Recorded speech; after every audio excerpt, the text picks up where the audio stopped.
Bom, olá pessoal, tudo bem? Eu vou falar um pouco agora, eu vou falar sobre filosofia. O assunto desse bimestre, eu tô com um livro aqui, tá, na minha frente, então já, de antemão eu já vou comentar. Eu vou ler algumas partes do livro, se não for problema, porque todo esse estudo que eu faço é com base nos livros, tá? Filosofia é um assunto que me interessa muito, e vai ser perceptível isso com o decorrer das aulas.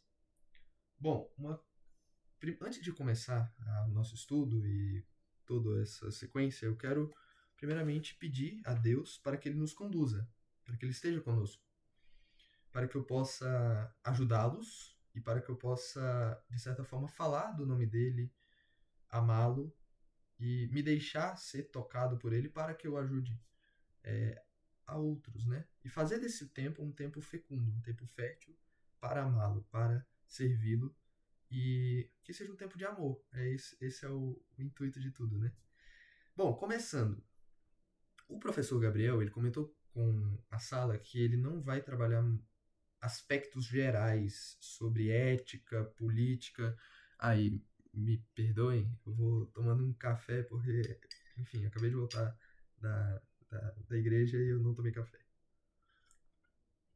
Mas o Gabriel, ele comentou conosco que ele não vai abordar aspectos gerais da filosofia, ele vai abordar aspectos mais concisos. E eu vou fazendo uma introdução, um desenvolvimento acerca desses aspectos aos poucos, certo? Bom, o primeiro aspecto que o Gabriel comentou conosco foi sobre o aspecto da ética estoica e epicurista. Ética estoica e epicurista. Tá bom. Necessário entender que esse aspecto ético foi desenvolvido durante o período helenístico, certo? Durante o período ali grego, né? Foi na época de Cristo, por exemplo, a filosofia da época de Cristo, que movia a Roma, por exemplo. Nós podemos citar grandes autores aí. Temos, por exemplo, Marco Aurélio, outro autor interessantíssimo do estoicismo, do epicurismo, o próprio Epicuro, Zenão de Sítio, deixa eu me pensar, Sêneca. Sêneca escreveu sobre a brevidade da vida, sobre a ira, sobre o ócio. Então, é uma filosofia que ela anda muito mais atrelada com o mundo romano, com o mundo grego, com o mundo latino, como nós conhecemos. E influenciou muito, vejam, influenciou muito a visão cristã, às vezes, de alguns pontos. Por exemplo, São Paulo traz vários aspectos estoicos, né? De ser de resiliente, ser de firme, ser de fortes na presença de Deus, enfim. Mas isso é assunto para outro momento. Então, veja, os aspectos principais da ética estoica, primeiramente, é que o estoicismo ele despreza, eu lerei aqui o que está grifado, ele despreza os prazeres, considerando-os a fonte de todos os males do ser humano. Para Zenão, que foi o difusor primário, assim, o arquifundador, digamos assim, o primeiro fundador da, da corrente filosófica estoica, para Zenão, as paixões devem ser eliminadas, pois só trazem sofrimento. Eu me recordo muito de uma frase que Marco Aurélio dizia, né? Eu tenho até o livro dele aqui, o Meditações, que Marco Aurélio ele criticava assiduamente a questão das paixões, porque isso tirava o foco. A preguiça, a ira, a cobiça. Quais são os sete pecados capitais, né? Soberba, avareza, luxúria, gula, ira, inveja, preguiça. Esses aspectos serão completamente repudiados pelo estoicismo. Então o estoicismo ele busca o quê? Desprezar os prazeres. Desprezar aquilo que leva você a. E isso aqui é um ponto principal, inclusive. Ele despreza aquilo que te leva a ser irracional. Porque você concorda comigo que quando você age movido somente pelo que você quer, pelas suas paixões, pelos seus desejos, você age como um animal. Porque o que um animal pensa? Em satisfazer os próprios desejos. O que uma vaca pensa? Ela quer comer. Ponto. O que um coelho pensa? Ele quer comer. E ponto. E quando o ser humano tira a racionalidade tira uma certa resiliência perante a dificuldade, ele se torna um animal. Isso é o aspecto principal da crítica estoica. O homem se torna irracional perante as suas paixões. Isso é um ponto importantíssimo. Então veja que ser virtuoso, ou seja, ser carregado de virtudes, de boa conduta, de uma alma perene, é, de acordo com o estoicismo e com Zenão de Sítio e com Marco Aurélio, aceitar o destino com apatia, com serenidade. O estoico, ele olha para o seu destino como inevitável, mas ele não o encara com angústia, mas ele o encara com tranquilidade. Ele se sente não com remorso, não com receio quanto ao futuro, quanto ao presente e quanto ao passado. Ele olha para isso e fala: eu devo ser perene, sereno. Eu devo ser alguém que mantém a calma, a prudência e a virtude perante as situações. Bom, para o estoicismo, aspectos principais: manutenção da paz interior. O ser humano passa por inúmeras dificuldades, mas ele tem que se manter resiliente. Bom, já a ética... Então, esses são os aspectos principais da ética estoica. Racionalidade, manutenção da paz interior, serenidade, viver virtuoso, olhar para as situações com um olhar racional, não temer, mas também não se deixar levar pelas suas paixões. Já a ética epicurista, o que os epicuristas ou os epicureus vão dizer, vão abordar? Bom, veja, ele surge também nesse contexto de Roma, Roma antiga, período helênico. Paulo, de novo, né, grande difusor do cristianismo, ele enfrenta os epicuristas, tanto é que tem uma passagem, eu estou até com a Bíblia aqui, não me recordo, não vou me recordar, mas tem uma passagem em Atos em que Paulo ele debate contra os estoicos e contra os epicureus acerca da ressurreição, mas isso é um assunto, novamente, para outro momento. E veja, a ética epicurista há na filosofia um nome, e é bem conhecido na verdade, não é nenhum termo, enfim, chamado hedonismo. O hedonismo é uma conduta adotada pelo ser humano que o faz buscar o prazer acima de todas as coisas. Então, quando nós dizemos ele é um hedonista, é porque ele busca o prazer, sexo, drogas e rock and roll, né? Como dizem os década de 60, 70, 80 ali no rock and roll norte-americano. Mas é mais ou menos isso. Veja, os epicuristas vão beber um pouquinho, não muito, mas um pouco da fonte dos hedonistas. E qual vai ser o grande foco? Qual vai ser o grande cerne? Qual vai ser o aspecto principal do epicurismo? A busca pelo prazer e a busca pela felicidade. E sendo bem sincero, a corrente aristotélica, por exemplo, também buscava isso, a felicidade, o bem-estar. A política aristotélica também. Mas são conceitos diferentes de prazer. Veja, o prazer aqui, ele está mais relacionado a uma ideia de desviar-se do sofrimento. Como diz aqui, é uma atitude de desvio do sofrimento em busca dos prazeres espirituais. Mas não são prazeres, por exemplo, que te levam a ser irracional. Lembra, a gente está falando de correntes filosóficas que trabalham muito a questão da razão. A razão é um ponto quase que principal da filosofia desses povos, desses grupos. Então, não é um prazer que te faz ser irracional. É um prazer que te mantém racional, mas que é importante. Então, amizade, amor, são mais uma busca pelas virtudes, sabe? Mas com um ponto. Você se desvia do sofrimento. O sofrimento para o epicurista deve ser evitado. Né? Então, por que o cristianismo vai contra? Porque o cristianismo não nega a cruz. O cristianismo vai de encontro à cruz.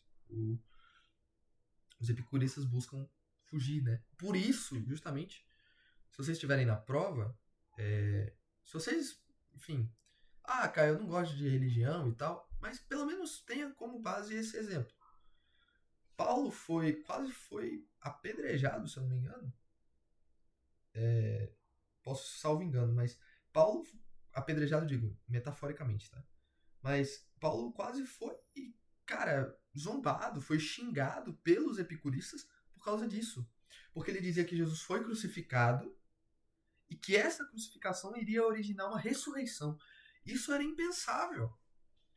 Então pensa, por que os epicuristas foram contra o cristianismo? Justamente por causa disso. Porque eles não aceitam o sofrimento como parte do processo de felicidade.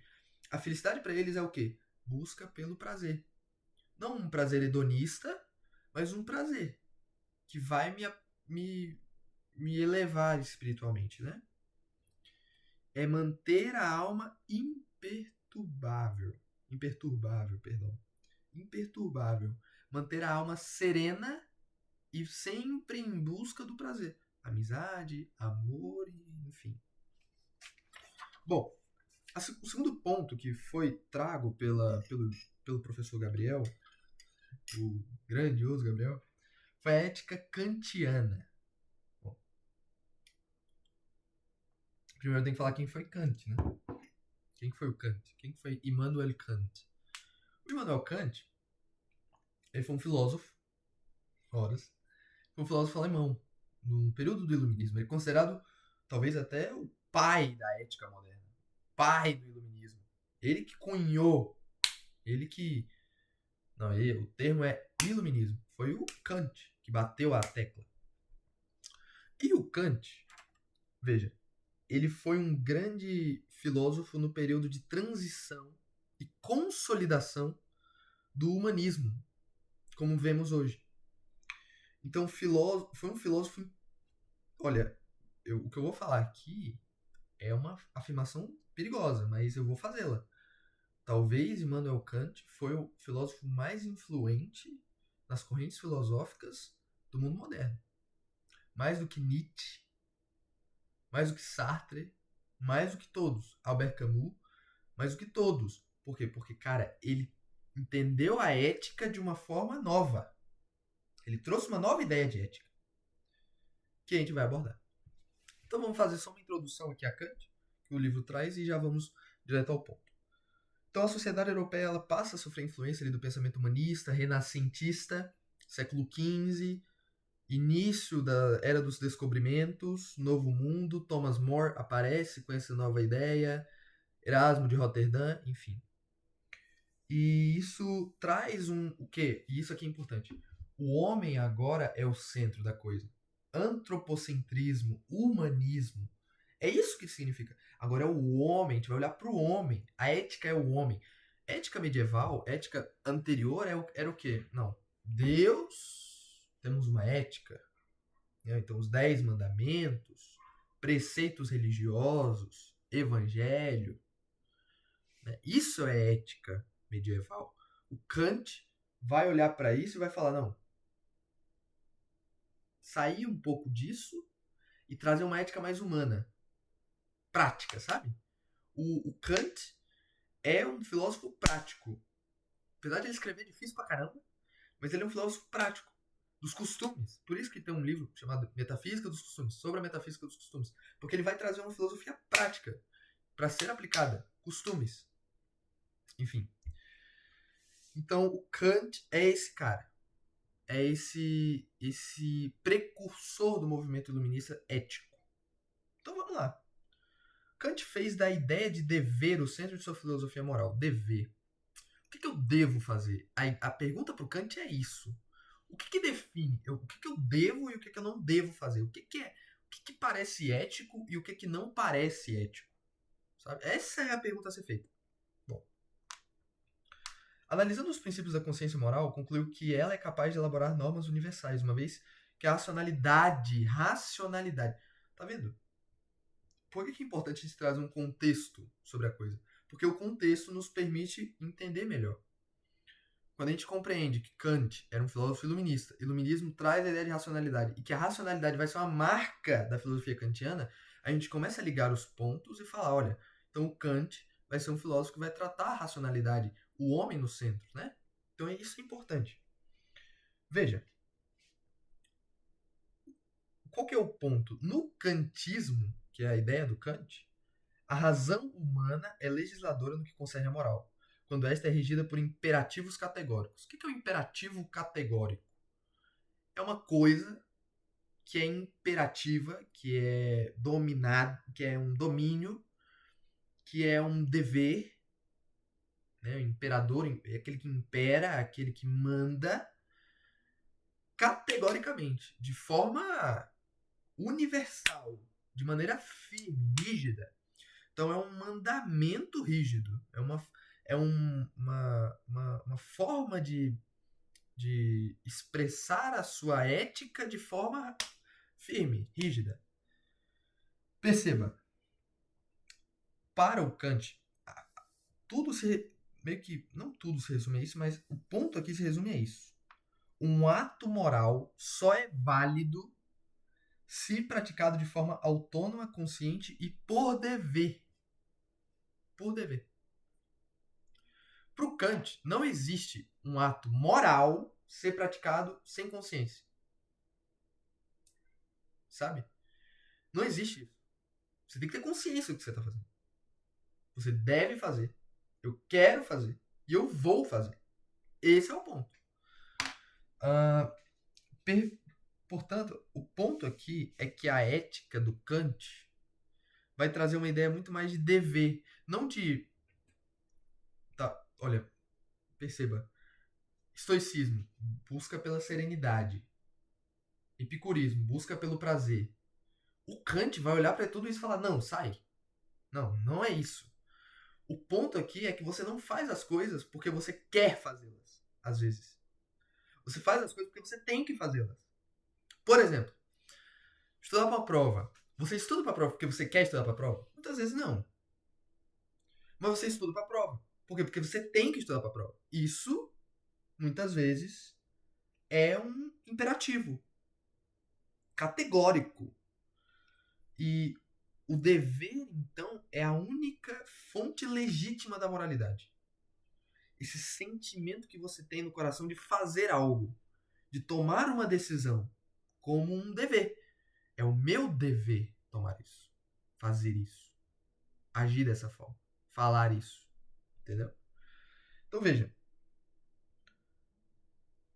a ideia do Kant é tirar um extremo amparo na filosofia transcendental. Eu vou traduzir o que eu estou dizendo. Para trazer uma filosofia mais racionalista. Ou seja, por que a gente olha tanto. Olha, isso é uma coisa difícil. O Kant não era ateu. Tá? O Kant não era ateu. Apesar de ser um admirado por muitos ateus, o que não é problema algum. O Kant não era ateu. Mas a ideia do Kant é que muitas vezes aquilo ali parecia impraticável. Então o Kant olha para aquilo e fala: a gente tem que agora olhar para a razão humana. Iluminismo. O homem está no centro e o homem tem a capacidade de pensar. Então a gente tem que fazer da razão humana o princípio norteador da moral. Entendeu?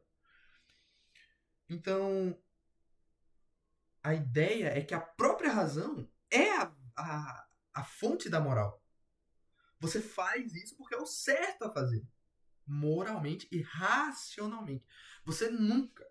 Pro Kant, é completamente inadmissível você fazer algo irracionalmente. Sem haver uma lógica por trás. É inadmissível. Isso não é moral. Pro Kant, por exemplo, um pai. Vou pegar aquele exemplo do filme que o Gabriel passou pra gente, no itinerário. Infelizmente vocês não estavam. Mas, pra quem viu o filme no itinerário, um ato de coragem. Um pai entra no hospital, sequestra o hospital e reivindica que o hospital trate o seu filho que deve fazer um transplante de coração que vai mudar a vida do filho, que pode dar de novo vida, digamos assim, ao filho. Pro Kant, esse pai tá maluco. É imoral o que ele tá fazendo. Por quê? Porque o pai, pro Kant, está fazendo uma coisa irracional. Não é uma coisa lógica, é uma coisa emocional. Entende o que eu tô dizendo? Então, só é moral se for lógico, racional e explicável. Então, a mente entra em estado de contemplação e... Não, isso é moral. Eu vou fazer. Pro Kant, existem 3 máximas. São 3 pontos principais da filosofia kantiana, que é... Primeiro, haja unicamente segundo uma regra de conduta que possa se transformar em lei universal. O que isso significa? Eu posso colar? Eu posso colar. Mas eu devo colar? Aí tá. E se todo mundo colasse? Pô, se todo mundo colasse, não ia ter prova, né? Pô. Então, se as pessoas não podem sair colando por aí, isso não pode ser universalmente praticado, logo isso não é moral. Então eu não devo fazer. Eu devo roubar alguém? Bom, e se todo mundo roubasse alguém? Bah, ia virar uma anarquia, né? Um estado anárquico. Logo eu não devo fazer. Porque se não pode ser feito por todos, não será feito. Não pode ser feito. Segundo, haja como se a sua regra de conduta devesse ser erigida por sua vontade em lei universal da natureza. Então a minha regra de conduta, o meu modo de vida pudesse ser praticado por todos os seres humanos. Entende? Como se você fosse uma inspiração para as pessoas. Não, o Caio age dessa forma, logo todos devem agir como o Caio. E o terceiro ponto é: haja de tal forma que trate a humanidade, tanto em sua pessoa, minha pessoa, quanto na pessoa do outro, como um fim, jamais como um meio. O que isso significa? Sucessão de acontecimentos que eu vou fazer agora. Eu sou o Caio e eu vou me casar com uma pessoa. Só que eu vou me casar com essa pessoa só para conseguir um fim. Eu vou usar dessa pessoa, por exemplo, uma manutenção do meu estado de vida social, ou conseguir um estilo de vida melhor, ou ter terras, né? A gente tava vendo o Império do Café. O Império do Café é isso. Pro Kant era imoral o que os caras faziam. Porque eles usavam do casamento, usavam do outro como um meio para um fim. Pro Kant, o ser humano nunca é um meio. O ser humano nunca tá nesse meio aqui. O ser humano é sempre o fim.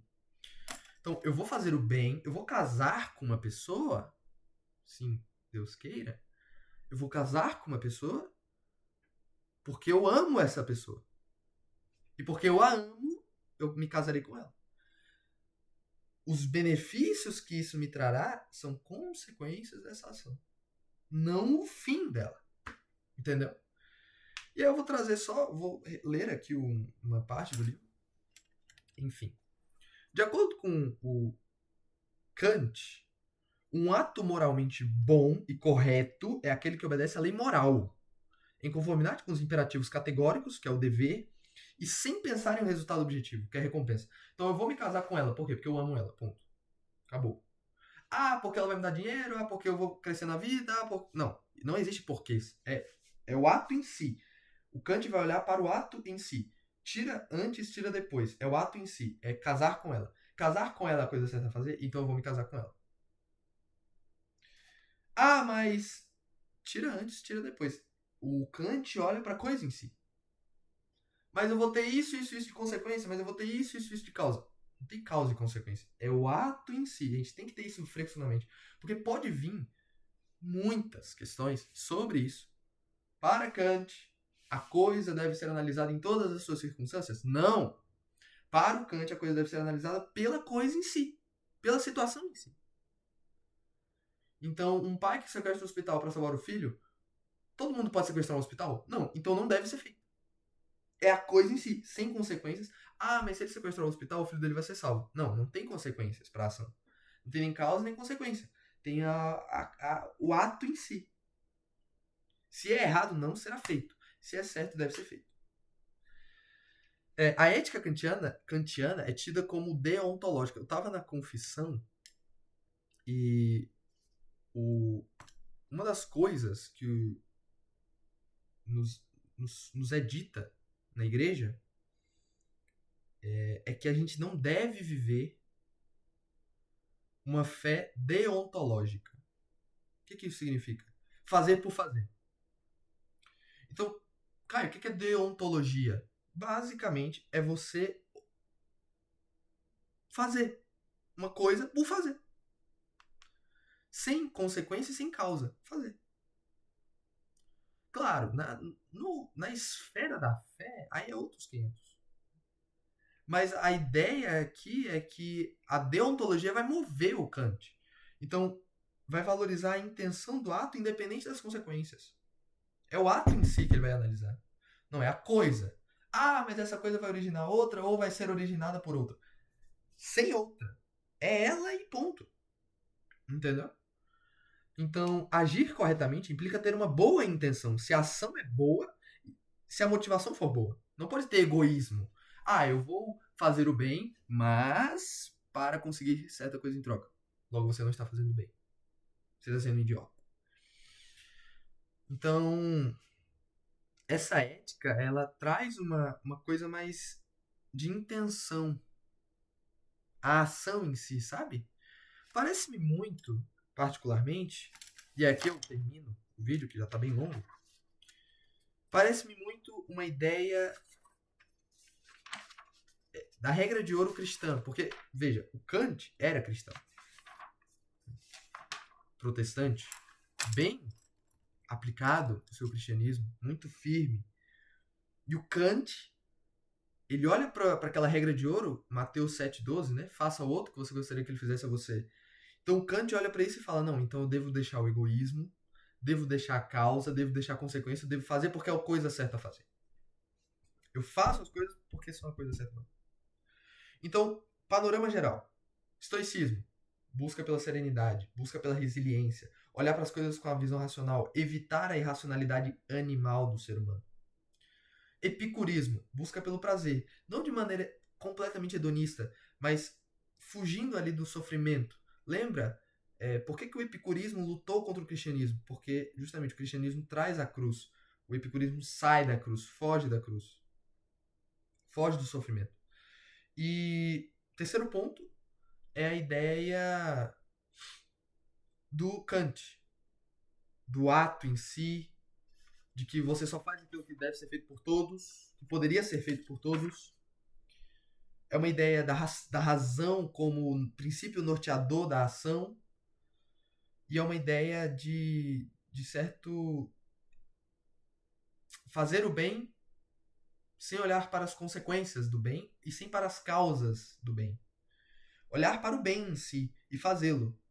E olhar para o mal em si e não fazê-lo. Então é basicamente isso. Espero que eu tenha ajudado, pelo menos um pouco. E peço a Deus para que vocês possam ter uns estudos muito abençoados e protegidos por Ele. Toda a sorte do mundo, que Deus esteja sempre com todos vocês, abençoe todos vocês. Estudem bastante que vai dar tudo certo. Até mais, Deus abençoe.